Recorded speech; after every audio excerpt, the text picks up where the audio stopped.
हरे कृष्ण। ओम आदित्याय नमः। प्रिय श्रोताओं, ज्येष्ठ मास की ये तप्त यात्रा अब दूसरे दिवस में प्रवेश कर रही है।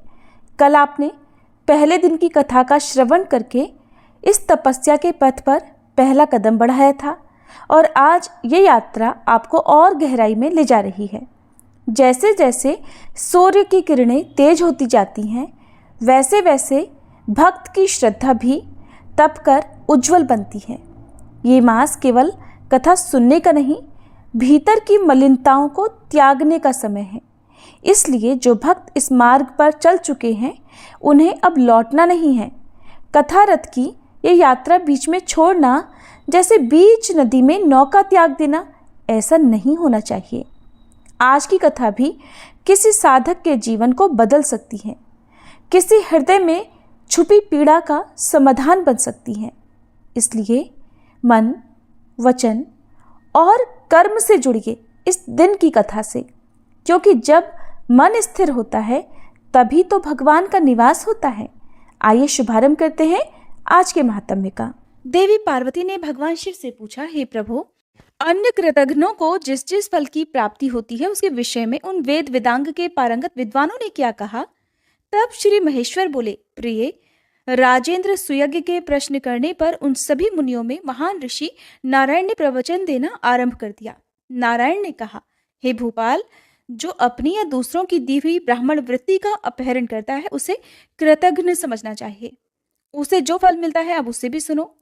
जिनकी जीविका छिन जाती है, उन ब्राह्मण के आंसुओं से धरती के जितने धूलकण भीगते हैं, उतने सहस्त्र वर्षों तक वह शूल प्रोत नामक नरक में रहता है। दहकते हुए अंगार उसे खाने को मिलते हैं और उटाया हुआ मूत्र पीने को मिलता है। तपे हुए अंगारों की शैया पर उसे सोना पड़ता है। उठने का प्रयास करने पर यमराज के दूत उन्हें मारते पीटते हैं। उस नरक यातना के अंत में वह महापापी जीव भारतवर्ष में विष्ठा का कीड़ा हो जाता है। उस योनि में उसे देवता के वर्ष से 60,000 वर्षों तक रहना होता है। फिर वह मानव भूमिहीन, संतानहीन, दरिद्र, रोगी और निंदनीय शूद्र हो जाता है। उसके बाद उसकी शुद्धि हो पाती है। नारद जी बोले, जो नराधम अपनी या फिर पराई कीर्ति का हनन करता है वह कृतघ्न कहा जाता है। अब उसको मिलने वाले फल का वर्णन सुनो। नरेश्वर, वह अत्यंत दीर्घ काल तक अंधकूप नामक नरक में निवास करता है। उसमें सरौते जैसे कीड़े उसे सदा काटते और खाते रहते हैं। वह पापी वहां तपाया हुआ खारा पानी पीता और खाता है। फिर 7 जन्मों तक सांप और 5 जन्मों तक कौवा होने के बाद वह शूद्र होता है। देवल ने कहा, जो भारतवर्ष में ब्राह्मण, गुरु अथवा देवताओं के धन का अपहरण करता है उसे महान पापी और कृतघ्न समझना चाहिए। वह बहुत लंबे समय तक अवटोद नामक नरक में निवास करता है। वह फिर शराबी और शूद्र होता है। उसके बाद उसकी शुद्धि होती है। जयगिधव्य बोले, जो पिता, माता या फिर गुरु के प्रति भक्ति से हीन होकर उनका पालन नहीं करता, उल्टे अपनी वाणी, अपनी बोली के द्वारा उन्हें परेशान करता है, उन्हें सताता है, उसे कृतघ्न कहा गया है। जो कुल्टा नारी हर दिन अपने कड़वे वचनों द्वारा अपने पति को ताने मारती या फटकारती है, वह कृतघ्नी कही गई है। भारतवर्ष में तो वह बहुत बड़ी पापिनी है। कृतघ्न पुरुष हो या स्त्री, दोनों वहनी कुंड नामक महाघोर नरक में जा पड़ते हैं। वहां बहुत लंबे समय तक वे अग्नि में ही वास करते हैं। फिर 7 जन्मों तक जलों का अर्थात जोंक बनकर वह शुद्ध हो पाते हैं। वाल्मीकि ने कहा, हे राजन, जैसे सभी तरुओं में सर्वत्र वृक्षत्व है, कहीं भी वृक्षत्व का त्याग नहीं है, उसी तरह सभी पापों में कृतघ्नता सबसे बड़ा पाप है। जो काम, क्रोध और भय के कारण झूठी गवाही देता है, सभा में वह पक्षपात पूर्ण बात करता है, वह सबसे बड़ा कृतघ्न माना गया है। राजन, जो पुण्य मात्र का हनन करता है वह भी कृतघ्न है। राजन, जो भारतवर्ष में झूठी गवाही देता या पक्षपात पूर्ण बात करता है, वह निश्चय ही बहुत लंबे समय तक सर्पकुंड में वास करता है। सदा उसके शरीर में सांप लिपटे रहते हैं, वह डरा रहता है और सांप उसे खाते रहते हैं। यमदूतों की मार पड़ने पर वह सांपों का मलमूत्र खाने को विवश हो जाता है। फिर भारत में 7 जन्मों तक वह अपनी 7 पीढ़ी के पूर्वजों सहित गिरगिट और मेढक बनता है। उसके बाद विशाल वन में सेमल का वृक्ष बनता है। फिर गूंगा मनुष्य और शुद्र होकर वह शुद्धि लाभ करता है। आस्तिक मुनि बोले, गुरु पत्नी गमन करने पर मानव मात्रगामी समझा जाता है। मात्र गमन करने पर मनुष्यों के लिए प्रायश्चित नहीं मिलता। राजन, भारतवर्ष में मात्रगामी पुरुषों को जो दोष प्राप्त होता है वह शूद्रों को ब्राह्मणी के साथ समागम करने पर लगता है। अगर ब्राह्मणी शूद्र के साथ संबंध बनाए तो उसे भी उतना ही दोष लगता है। कन्या, पुत्रवधू, सास, गर्भवती भौजाई और भगिनी के साथ समागम करने पर भी वैसा ही दोष लगता है। राजन, अब ब्रह्मा जी के बताए अनुसार दोष का निरूपण भी करूंगा। सुनो, जो महापापी मानव इन सब के साथ संबंध बनाता है वह जीते जी ही मृतक के समान हो जाता है, चांडाल और अछूत माना जाता है। उसे सूर्य मंडल के दर्शन का भी अधिकार नहीं। वह शालिग्राम जी का, उनके चरणामृत का, तुलसी दल मिश्रित जल का, संपूर्ण तीर्थ जल का और ब्राह्मण के चरणोदक का स्पर्श भी नहीं कर सकता। वह पापी मनुष्य विष्ठा के तुल्य घृणित होता है। उसे देवता, गुरु और ब्राह्मण को नमस्कार करने तक का अधिकार नहीं रह जाता। उसका जल मूत्र से भी अधिक अपवित्र होता है। भारतवर्ष में पृथ्वी उसके भार से दब जाती है। वह उसके बोझ को ढोने में असमर्थ हो जाती है। बेटी बेचने वाले पापी की तरह गुरु पत्नी गामी के पाप से भी सारा देश पापी हो जाता है। उसके स्पर्श से, उसके साथ बात करने से, सोने से, एक स्थान में रहने और साथ साथ भोजन करने से मनुष्यों को भी पाप लगता है। वह कुंभी पाक में निवास करता है। वहां उसे दिन रात अविराम गति से चक्री की तरह घूमना पड़ता है। वह आग की लपटों से जलता हुआ उस नरक में यमदूतों द्वारा पीटा जाता है। इस प्रकार वह महापापी हर दिन नरक की यातना भोगता है। घोर प्राकृतिक महाप्रलय बीतने पर जब पुनः सृष्टि का आरंभ होता है तो वह फिर वैसा ही हो जाता है। नरक यातना के बाद हजारों वर्षों तक उसे विष्ठा का कीड़ा होना पड़ता है। इसके बाद वह पत्नीहीन, नपुंसक और चांडाल हो जाता है। फिर 7 जन्मों तक गलित कोढ़ से युक्त शूद्र और नपुंसक होना पड़ता है। इसके बाद वह अंधा, कोढ़ी और नपुंसक ब्राह्मण होता है। फिर 7 जन्म धारण करने के पश्चात उस महापापी की शुद्धि हो पाती है। मुनि बोले, इस प्रकार हमने शास्त्र के अनुसार सब बातें बताई। राजन, तुम इन विप्रवर को प्रणाम करो जिन्होंने तुम्हें श्राप दिया है, और निश्चय ही इन्हें अपने घर को लौटाकर वापस ले चलो। वहां यत्न पूर्वक ब्राह्मण देवता का पूजन करके इनका आशीर्वाद ग्रहण करो। महाराज, इसके बाद शीघ्र ही वन को जाओ और तपस्या करो। ब्राह्मण के श्राप से मुक्ति मिलने पर फिर यहाँ वापस आ जाओगे। पार्वती जी, ऐसा कहकर सभी मुनि, देवता, राजा और बंधु वर्ग तुरंत ही अपने अपने स्थान को चले गए। देवी पार्वती ने पूछा, हे प्रभु, मुनि समूहों के चले जाने पर मनुष्यों के कर्मफल का वर्णन सुनने के बाद ब्रह्म शाप से विवल हुए राजा सुयज्ञ ने फिर क्या किया? अतिथि ब्राह्मण ने भी क्या किया जिन्होंने राजा को श्राप दिया था? क्या वे लौटकर राजा के घर में गए या नहीं, ये बताने की भी कृपा कीजिए। तब महादेव जी कहने लगे, प्रिय, मुनि समूहों के चले जाने पर वे शापग्रस्त नरेश धर्मात्मा पुरोहित वशिष्ठ जी की आज्ञा से भूतल पर ब्राह्मण के दोनों चरणों में दंड की भांति गिर पड़े। फिर उन श्रेष्ठ ब्राह्मण ने क्रोध छोड़कर उन्हें शुभ आशीर्वाद दिया। उन कृपा मूर्ति ब्राह्मण को क्रोध छोड़कर मुस्कुराते हुए देखकर राजा सुयज्ञ ने अपनी आंखों से आंसू बहाते हुए दोनों हाथ जोड़ लिए और अत्यंत विनम्र भाव से आत्मसमर्पण करते हुए उनसे उनका परिचय पूछा। राजा की बात सुनकर वे मुनिश्रेष्ठ हंसने लगे। उन्होंने मेरे दिए हुए सर्व दुर्लभ परम तत्व का उन्हें उपदेश दिया। वह अतिथि ब्राह्मण बोले, ब्रह्मा जी के पुत्र मरीचि हैं, उनके पुत्र स्वयं कश्यप जी हैं। राजन, कश्यप जी के प्रायः सभी पुत्र मनोवांछित देव भाव को प्राप्त हुए हैं। उनमें त्वष्टा बड़े ज्ञानी हुए। उन्होंने सहस्त्र वर्षों तक पुष्कर में परम दुष्कर तपस्या की थी। ब्राह्मण पुत्र की प्राप्ति के लिए देवाधिदेव परमात्मा श्री हरि की आराधना की। तब भगवान नारायण से उन्हें एक तेजस्वी ब्राह्मण पुत्र वरदान के रूप में प्राप्त हुआ। वह पुत्र तपस्या के धनी तेजस्वी विश्वरूप के नाम से प्रसिद्ध हुआ। एक समय बृहस्पति जी देवराज के प्रति कुपित होकर कहीं और चले गए। तब इंद्र ने विश्वरूप को ही अपना पुरोहित बनाया था। विश्वरूप के मातामह दैत्य थे, अतः वे देवताओं के यज्ञ में दैत्यों के लिए भी घी की आहुति देने लगे। जब देवराज को इस बात का पता चला तो उन्होंने अपनी माता की आज्ञा लेकर ब्राह्मण विश्वरूप के मस्तक काट डाले। नरेश्वर, विश्वरूप के पुत्र विरूप हुए जो कि मेरे पिता हैं। मैं उनका पुत्र सुतपा हूँ। मेरा काश्यप गोत्र है और मैं वैरागी ब्राह्मण हूँ। महादेव जी मेरे गुरु हैं, उन्होंने ही मुझे विद्या, ज्ञान और मंत्र दिए हुए हैं। प्रकृति से परवर्ती सर्वात्मा भगवान कृष्ण मेरे इष्ट देव हैं। मैं उन्हीं के चरण कमलों का चिंतन करता हूँ। और सुनो राजन, मुझे संपत्ति के लिए भी कोई इच्छा नहीं है। राधा वल्लभ श्री कृष्ण मुझे सालोक्य, सारोप्य और सामीप्य नामक मोक्ष देते हैं, परंतु मैं उनकी कल्याणमयी सेवा के सिवा दूसरी कोई वस्तु लेता ही नहीं हूँ। ब्रह्मत्व और अमृतत्व को भी मैं जल में दिखाई देने वाले प्रतिबिंब की तरह मिथ्या मानता हूँ। राजन, भक्ति के अलावा सब कुछ मिथ्या भ्रम मात्र है, नश्वर है। इंद्र, मनु या सूर्य का पद भी जल में खींची गई रेखा के समान ही मिथ्या है। मैं उसे सत्य नहीं मानता। फिर राजा के पद को भला कौन गिनता है? राजन, तुम्हारे यज्ञ में मुनियों का आगमन सुनकर मेरे मन में भी वहां आने की इच्छा हुई थी।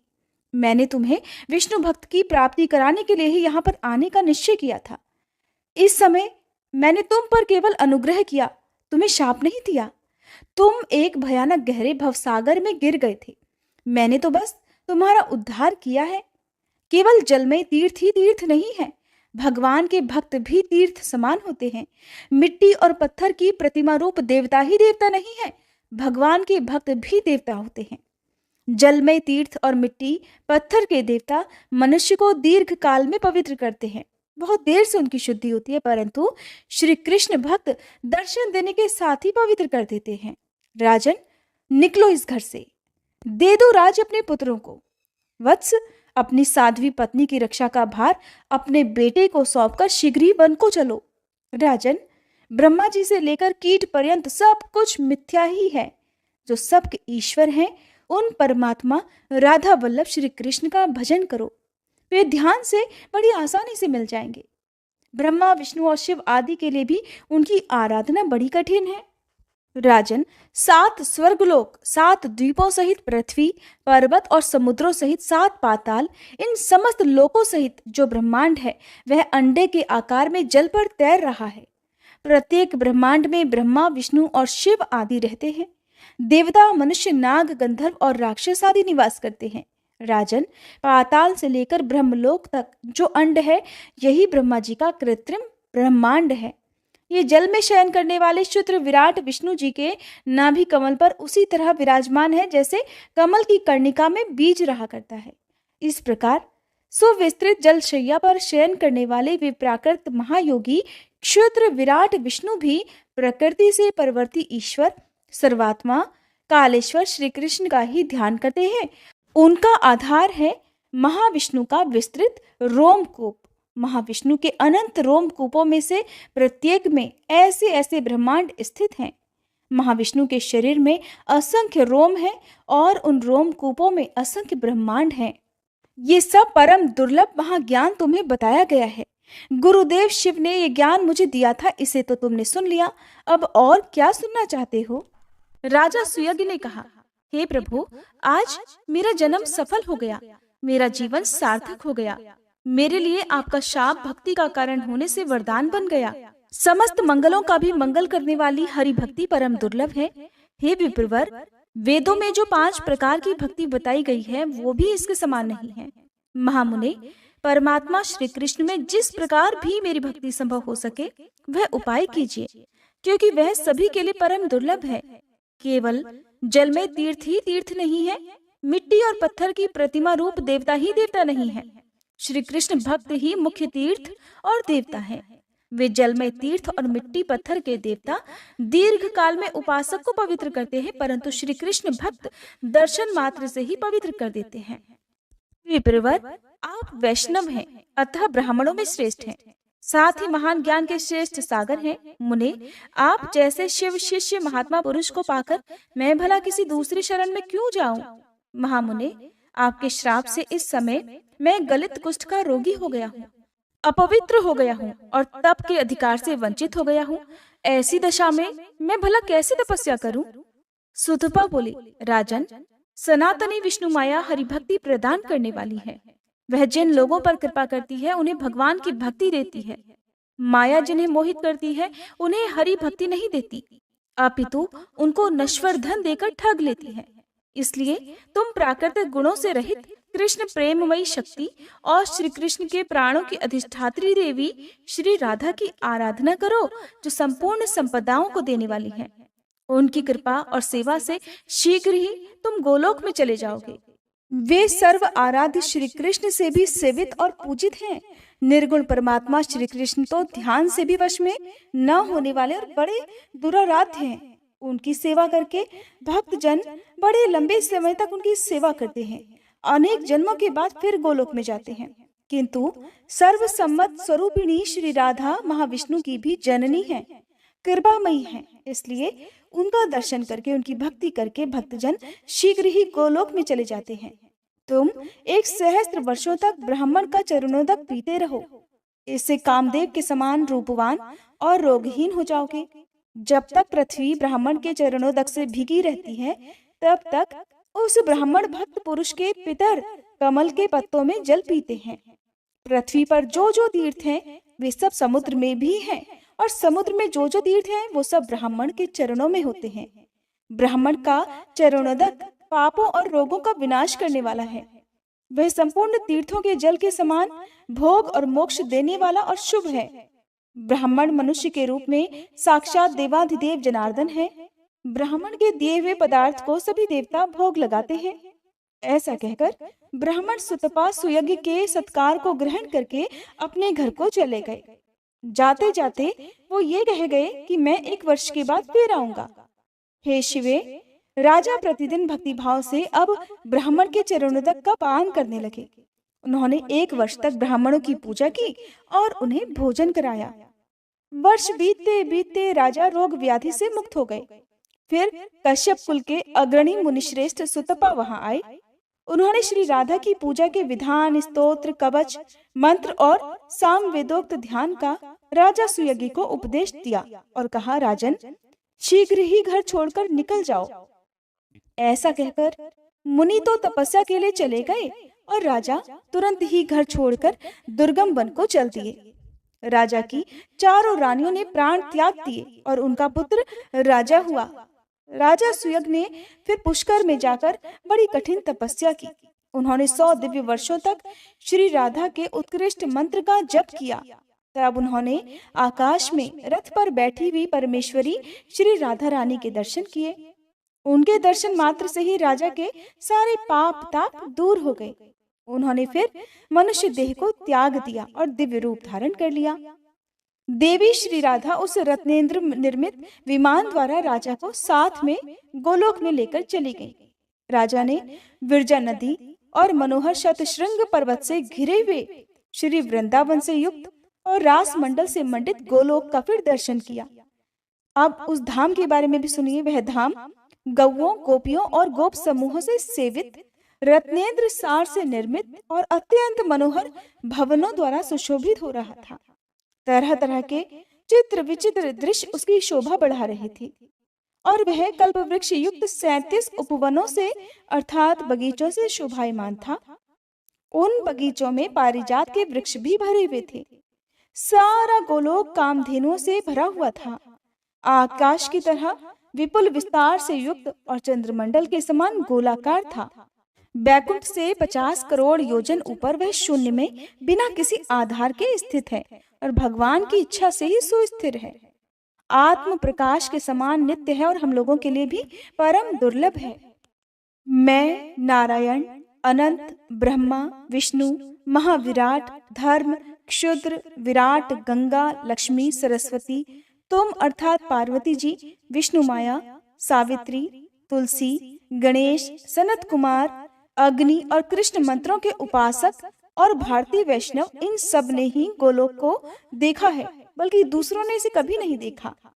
उस गोलोक धाम में श्याम सुंदर श्री कृष्ण निरामय रत्न सिंहासन पर विराजमान है। रत्नों के हार, किरीट और रत्नमय आभूषणों से वो सुसज्जित है। अग्नि शुद्ध अत्यंत निर्मल चिन्मय पीतांबर उनके श्री अंगों की शोभा बढ़ाता है और उनके सारे अंग चंदन से चर्चित हैं। वे किशोर गोप बालक के रूप में दिखाई देते हैं। नूतन जलधर के समान श्याम कांति, श्वेत कमल के समान नेत्र, शरद की पूर्णिमा के चंद्रमंडल को तिरस्कृत करने वाला मंद हास्य से सुशोभित उनका सुंदर मुख, मनोहर आकृति, दो भुजाएं और हाथों में मुरली, बस यही उनके रूप की झांकी है। भक्तों पर अनुग्रह करने के लिए वे दिव्य विग्रह धारण किया करते हैं। श्री कृष्ण परम स्वतंत्र, प्रकृति से परे, पर ब्रह्म स्वरूप निर्गुण परमात्मा है और ध्यान से भी वो वश में नहीं आने वाले हैं। उनकी आराधना तो बड़ी कठिन है, वे हमारे लिए भी परम दुर्लभ हैं। उनके प्रिय सखा 12 ग्वाल बाल सफेद चंवर लेकर उनकी सेवा किया करते हैं। प्रेम पीड़िता वही शुद्ध चिन्मय वस्त्र धारिणी, रत्न विभूषण भूषिता और परम मनोहारिणी गोपिकाएं मंद मंद मुस्कुराती हुई उनकी छवि को देखा करती हैं। रास मंडल के मध्य भाग में परात्पर पुरुष श्री कृष्ण के राजा सुयज्ञ ने इसी रूप में दर्शन किए। श्री राधा ने ही वहां उन्हें अपने प्राण वल्लभ के दर्शन करवाए थे। चारों वेद मनोहर मूर्ति धारण करके उनके दर्शन किया करते थे। राग रागिनियां भी मूर्तिमती होकर वाद्य यंत्र और मुख से उन्हें अत्यंत मनोहर संगीत सुनाती थी। हे शिवे, नित्य सनातनी प्रकृति के साथ तुम भी सदा उनके चरणारविंदों की सेवा करती हो। वे तुलसी दल से मंडित होते हैं और कस्तूरी, कुमकुम, गंध, चंदन, दूर्वा, अक्षत, पारिजात पुष्प और विरजा के निर्मल जल से उनके लिए नित्य अर्घ्य दिया जाता है। उस समय तो उनकी बड़ी शोभा होती है। तो श्री कृष्ण का दर्शन करके सशंकित होकर राजा सुयज्ञ तुरंत रथ से उतर पड़े। उनकी आंखों से आंसू बहने लगे। पुलकित शरीर से भगवान के चरणों में मस्तक रखकर फिर उन्होंने उन्हें प्रणाम किया। परमात्मा श्री कृष्ण ने राजा को अपना दासत्व, शुभाशीष और सत्य और अविचल श्री कृष्ण भक्ति प्रदान की, जो कि हम लोगों के लिए भी परम दुर्लभ है। हे देवी, फिर श्री राधा अपने रथ से उतरकर श्री कृष्ण के वक्ष में विराजमान हो गई। उनकी अत्यंत प्यारी गोपियां सफेद चंवर लेकर उनकी सेवा में लग गईं। उनके आने पर श्री कृष्ण भक्ति और आदर से सहसा उठकर खड़े हो गए। उन्होंने मंद मंद मुस्कान के साथ श्री राधा के साथ वार्तालाप और उनका सम्मान किया। प्राचीन काल के वे वेद वेत्ता विद्वान वेदों के कहे अनुसार पहले राधा नाम का उच्चारण करके फिर पीछे कृष्ण या माधव कहते हैं, जैसे कि राधे कृष्णा या राधा माधव। और जो कोई इसके विपरीत उच्चारण करते हैं या उन जगदम्बा श्री कृष्ण प्राणाधिका और प्रेममयी शक्ति श्री राधिका की निंदा करते हैं, वे चंद्रमा और सूर्य की स्थिति पर्यंत, यानी कि जब तक चंद्रमा और सूर्य विराजमान है तब तक कालसूत्र नरक में यातना भुगतते हैं।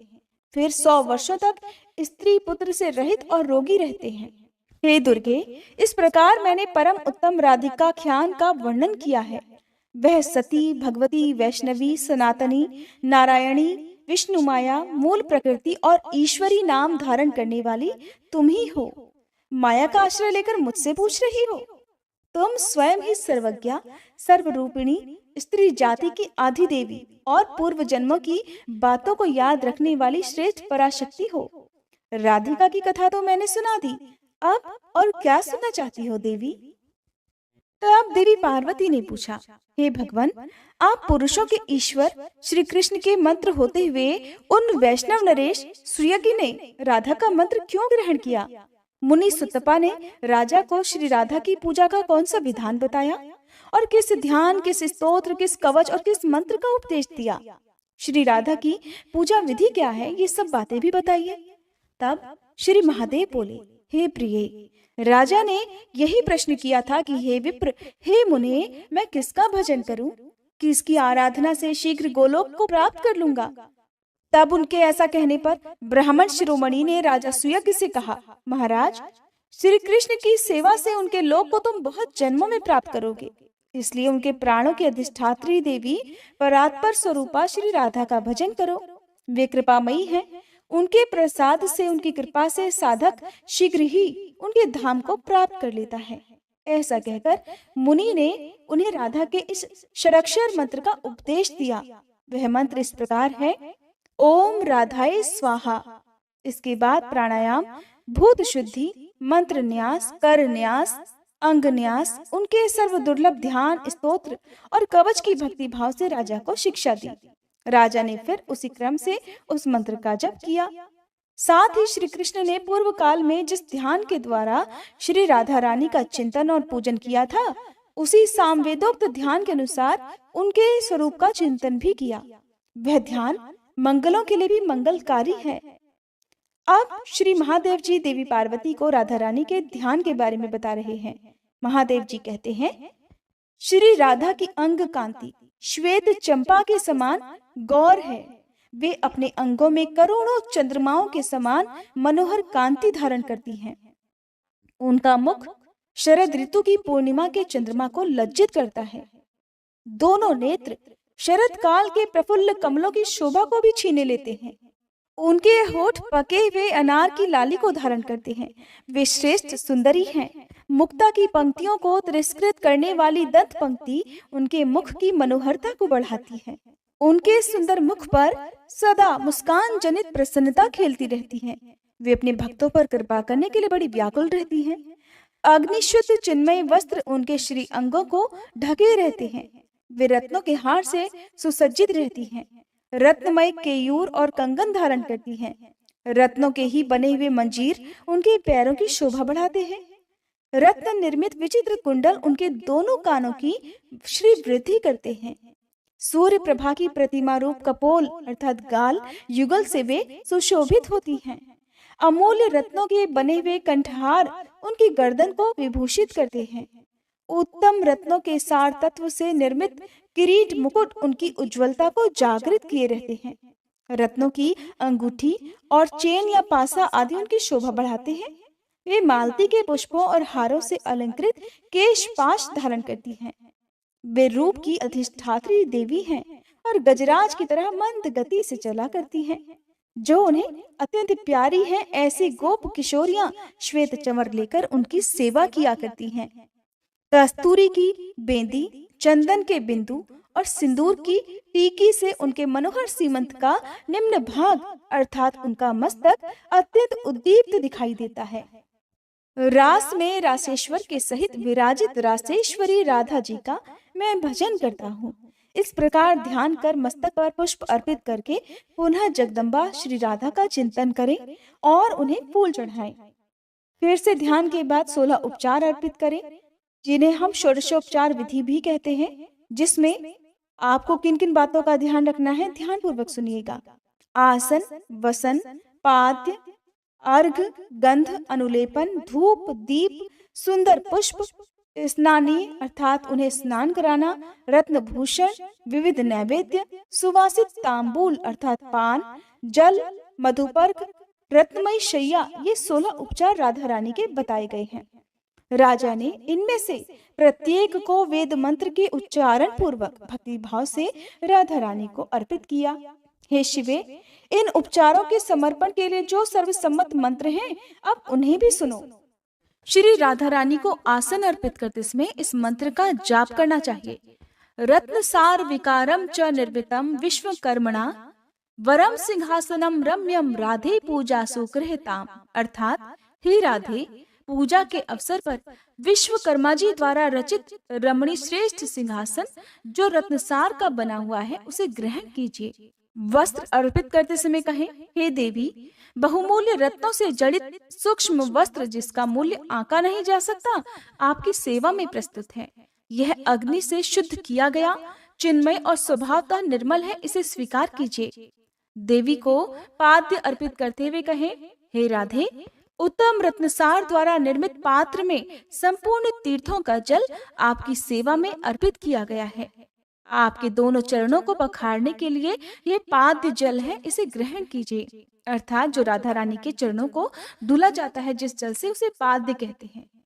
राधा रानी को अर्घ देते समय कहना चाहिए, हे राधे, दक्षिणावर्ती शंख में रखा हुआ दूर्वा, पुष्प, चंदन और तीर्थ जल से युक्त यह पवित्र अर्घ प्रस्तुत है, इसे स्वीकार कीजिए।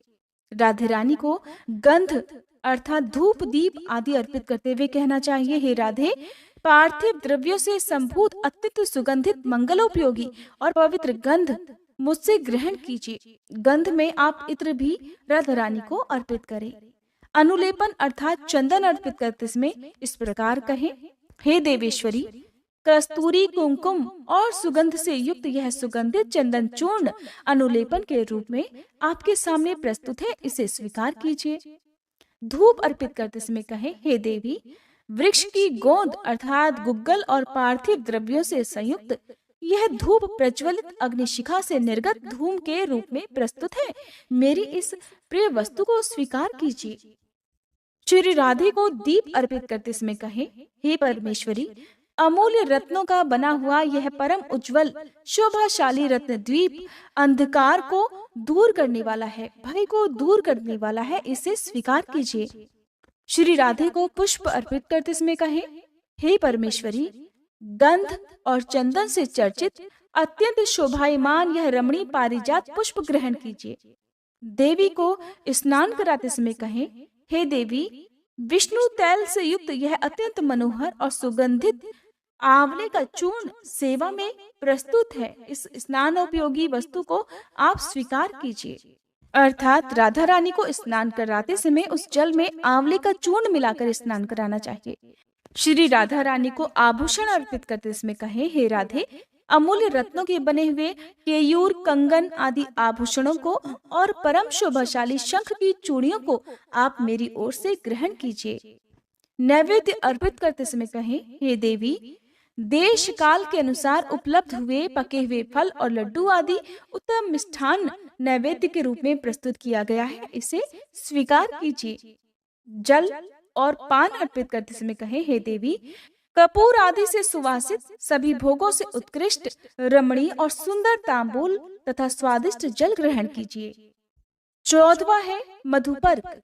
परमेश्वरी, रत्नमय पात्र में रखा हुआ यह अशन अर्थात मधुपर्क अत्यंत स्वादिष्ट और परम मनोहर है। मैंने भक्ति भाव से इसे आपकी सेवा में समर्पित किया है, कृपया इसे स्वीकार कीजिए। मधुपर्क कहते हैं दही, दूध, शहद और घी के मिश्रण को।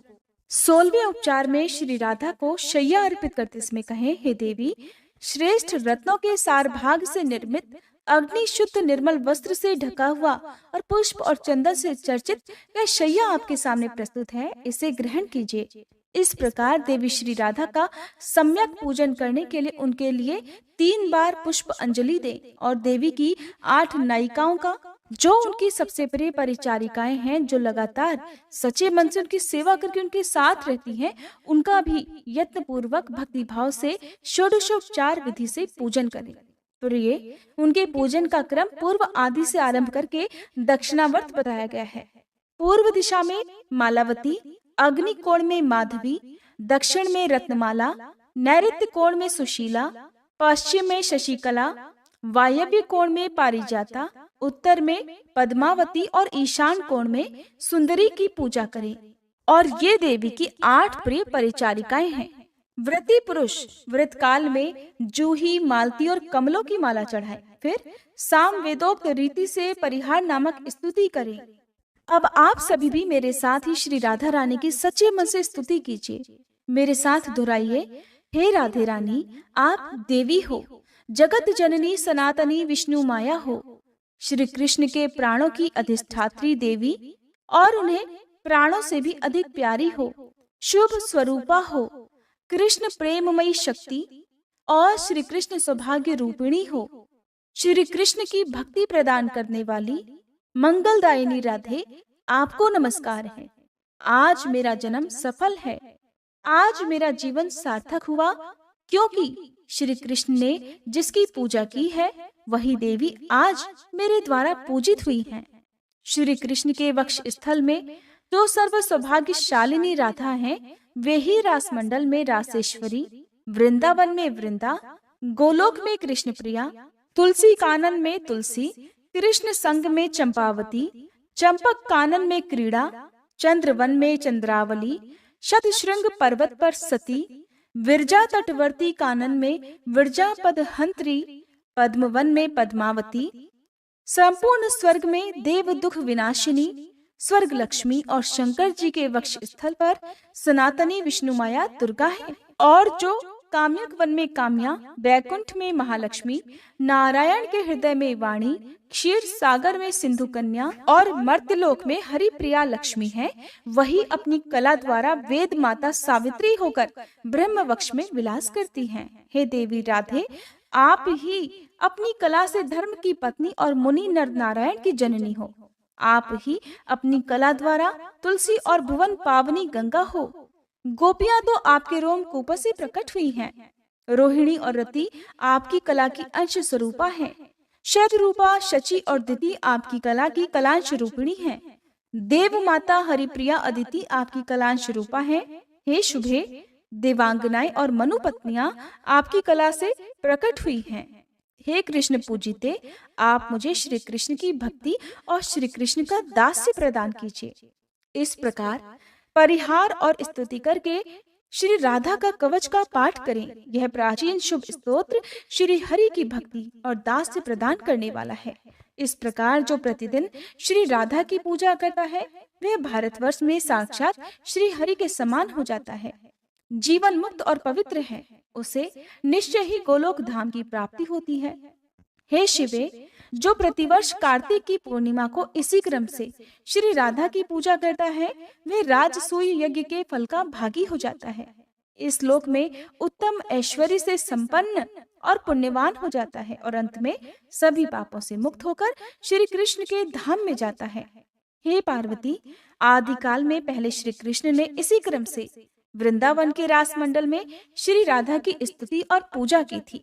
दूसरी बार आपके वर से वेदमाता सावित्री को पाकर सृष्टिकर्ता ब्रह्मा जी ने इसी क्रम से श्री राधा का पूजन किया था। नारायण ने भी श्री राधा की आराधना करके महालक्ष्मी, सरस्वती, गंगा और भुवन पावनी पराशक्ति तुलसी जी को प्राप्त किया था। क्षीर सागर शाही श्री विष्णु ने राधा जी की आराधना करके ही सिंधु सुता को प्राप्त किया था। पहले दक्ष कन्या के सती हो जाने पर मैंने भी श्री कृष्ण की आज्ञा से पुष्कर में श्री राधा की पूजा करके उसके प्रभाव से तुम्हें प्राप्त किया। पतिव्रता श्री राधा की पूजा करके उनके दिए हुए वर से कामदेव ने रति को, धर्मदेव ने सती साध्वी मूर्ति को और देवताओं और मुनियों ने धर्म, अर्थ, काम और मोक्ष को प्राप्त किया था। देवी, इस प्रकार मैंने श्री राधा की पूजा का विधान बताया है। अब स्तोत्र भी सुनिए। भगवान शिव ने देवी पार्वती को श्री राधा के जिस स्तोत्र का वर्णन किया, वह आप अगले अध्याय में सुनेंगे। अब सुनिए श्री कृष्ण चालीसा पाठ। बंशी शोभित कर मधुर, नील जलद तन श्याम, अरुण अधर जनु बिंबा फल, नयन कमल अभिराम, पूर्ण इंद्र अरविंद मुख, पीतांबर शुभ साज, जय मन मोहन मदन छवि, कृष्ण चंद्र महाराज। जय यदुनंदन, जय जगवंदन, जय वसुदेव देवकी नंदन, जय यशोदासुत नंद दुलारे, जय प्रभु भक्तन के धृग तारे, जय नट नागर नाग नथैया, कृष्ण कन्हैया धेनु चरैया, पुनि नख पर प्रभु गिरिवर धारो, आओ दीनन कष्ट निवारो, वंशी मधुर अधर धरि तेरी, होवे पूर्ण मनोरथ मेरो, आओ हरि पुनि माखन चाखो, आज लाज भारत की राखो, गोल कपोल चिबुक अरुणारे, मृदु मुस्कान मोहिनी डारे, रंजित राजीव नयन विशाला, मोर मुकुट वैजंती माला, कुंडल श्रवण पीत पट आछे, कटी किंकणी काछन काछे, नील जलज सुंदर तन सोहे, छवि लखि सुर नर मुनि मन मोहे, मस्तक तिलक अलक घुंघराले, आओ कृष्ण बांसुरी वाले, करी पये पान पूत नहीं तार्यो, अका बका कागा सुर मार्यो। मधुवन जलत अग्नि जब ज्वाला, भय शीतल लखित ही नंद लाला। सुरपति जब ब्रज चढ़ियो रिसाई, मसूर धार वारी वर्षाई।